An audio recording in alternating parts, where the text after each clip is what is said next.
Well, a lot of you have probably heard the news. Kyle Rittenhouse has a new member on his team, Todd McMurtry, and he's come in and he's going to sort of re-strategize the whole lawsuit deal. And the headline here says, Sandman lawyer joins Rittenhouse team, says Zuckerberg a top target of numerous solid lawsuits. Keep in mind, in the past, I have said that Kyle Rittenhouse had no chance at any of these lawsuits. Of course, Kyle at the time was talking about Whoopi Goldberg and LeBron James, and I still maintain that he has no chance against them, especially against LeBron James. I'm sorry, but just making fun of him on the stand, you can't sue somebody for that. And Whoopi Goldberg has a pretty solid claim that she really thought he was a murderer, still does, and therefore she's entitled to express her opinion. But what about Facebook and perhaps Twitter? Well, maybe, just maybe, things change here. Hello out there. I'm trying to get through. With his powerful brainwaves cradled in the warmth of reasoning, it's time for Johnny Walker Dredd to straighten you out on a thing or two. Emanating all the way from exciting Las Vegas, Oklahoma, it's the Johnny Walker Dredd Show. Now, I can go ahead and put a link in the description below. We have Tucker Carlson. He has a video. You can play that.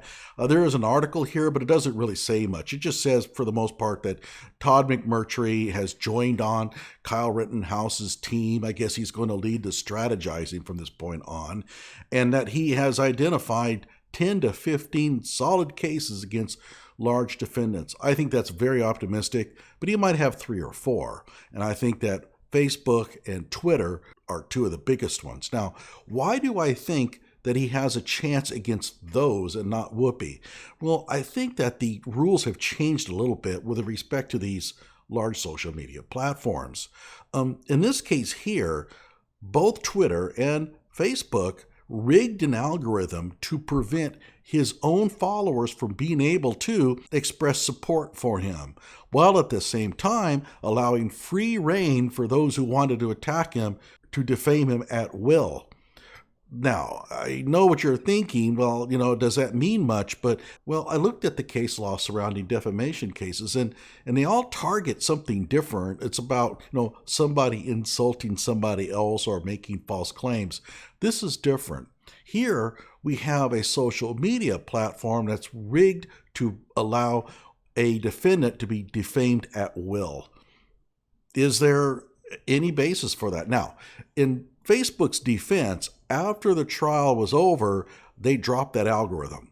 But they clearly did it. I mean, if you tried to support Kyle Rittenhouse, basically you got shut down pretty rapidly. But if you wanted to go on there and talk about how Kyle Rittenhouse was a murderer and all that, they certainly had no problem with it. Okay? And obviously, that has a major impact on public opinion. Kyle was facing life in prison there. And here, the social media platform is jerry-rigged to whip up public opinion against him. Now, Twitter is even more susceptible, in my opinion, because Twitter still maintains its rules. And a lot of people think, oh, now come on, all you right-wingers and pro-Kyle people think that there are these algorithms out there that prevent you from supporting Kyle Rittenhouse. Oh, that's just a myth. Well, not exactly. Now, how do I know that it's not a myth? Well, I got nailed myself.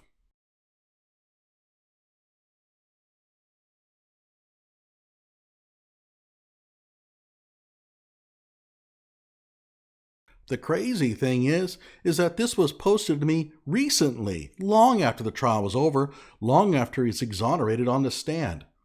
The jury came back, declared him not guilty, but Twitter is still maintaining this stance that if you go in there and just say that he did nothing wrong, well, that's glorifying violence. How is that? I have a feeling Twitter's going to have a hard time explaining that one away. Now, another thing that's important, though, to consider, if he can get his lawsuit past the preliminary hearing and make it to discovery, that might change everything. Why? Well, Facebook and Twitter might have things they want to hide. Certain maybe tweets or text messages or emails back and forth talking about how they have to dampen news about Kyle Rittenhouse's true story.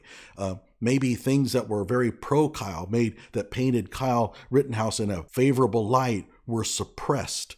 If that's the case, they could be in a little bit of trouble. So you might see settlements coming out of them just to keep the public from finding out what they were doing on the sly. I have no idea, but we'll find out. So as far as Whoopi Goldberg and LeBron James go, I think they can rest easy. They have nothing to worry about. And I think that's true for Joe Biden and all these politicians that made comments about Kyle Rittenhouse. I think that they're assholes. I really do think that they should never have said what they said. But at the same time, I think that they're pretty safe in court.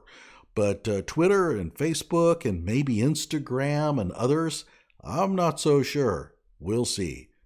Like my video and subscribe to my channel.